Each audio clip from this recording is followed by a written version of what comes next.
बिस्मिल्लाहिर्रहमानिर्रहीम अस्सलाम वालेकुम। मेरा बेटा जी, आज ये मेरी खास वीडियो जो है उन बच्चों के लिए है जो बदकिस्मती से नाइन्थ और टेंथ के जो टेंथ का रिजल्ट आया था उसके अंदर नाइन्थ के किसी मजमून के अंदर या टेंथ के किसी मजमून के अंदर बदकिस्मती से फेल हो चुके थे।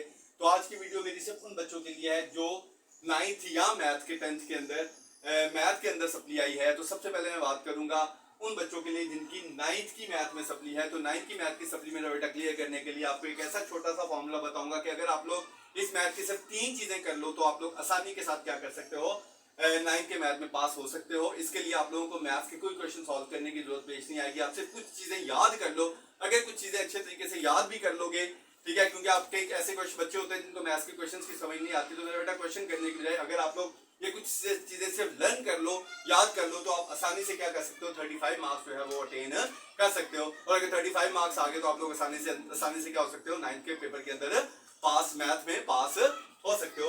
तो मेरा बेटा देखो, तरीका क्या है, बहुत आसान है, बहुत आसान है। इसमें कोई हार्ड मुश्किल नहीं आएगी आप लोगों को करने में। नंबर 1, आप लोगों को पता है जो सबसे पहला क्वेश्चन होता है वो होता है आप लोगों का एमसीक्यूज का।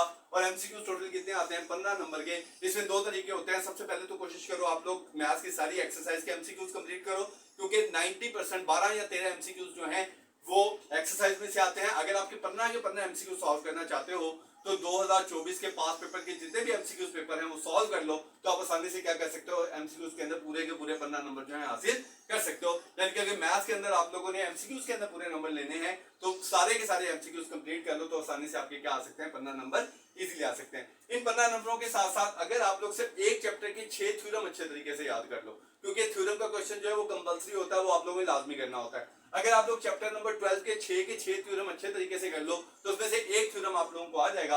और अगर आप लोग थ्योरम अच्छे से याद कर लो तो मेरा ख्याल है 30 दिन का टाइम है आपके पास। इस 30 दिन के अंदर 6 थ्योरम जो है वो आसानी से याद हो जाते हैं। तो अगर वो आप लोग 6 थ्योरम याद कर लो तो थ्योरम अगर बिल्कुल पेपर के अंदर ठीक लिख दो तो आपके 8 नंबर थ्योरम के अंदर भी आ जाते हैं। उसके अलावा अगर आप लोग डेफिनेशंस कर लो चैप्टर नंबर 9 से लेकर चैप्टर नंबर 17 तक, तो चैप्टर नंबर 9 से लेकर चैप्टर नंबर 17 तक अगर सारी की सारी डेफिनेशंस कर लोगे तो कम से कम 6 डेफिनेशन जो है इन चैप्टर्स के अंदर से आ जाती हैं। अगर ये सारी की सारी 8 चैप्टर की डेफिनेशन आप लोग कर लो तो आप आसानी से क्या कर सकते हो, उसमें भी 12 नंबर ले सकते हो। तो इस तरीके से आपके टोटल नंबर कितने आ जाते हैं, 35। अगर सिर्फ आप लोग इस चीज को फॉलो कर लो, इस चीज को देख लो, तो मेरा नहीं ख्याल कि आप कभी भी ऐसा हो कि आप लोग मैथ के 9 के मैथ के पेपर में फेल हो सकते हो। तो ये तरीका है 9th के मैथ में पास होने का। इसके लिए आप लोगों को मैथ के किसी क्वेश्चन को भी सॉल्व करने की जरूरत पेश नहीं आएगी। तो मेरा बेटा अगर बस रिक्वेस्ट आप लोगों से पास होने के लिए इस फार्मूले को फॉलो करो, तो अब आप लोगों से इजाजत चाहूंगा। अल्लाह हाफिज, थैंक यू।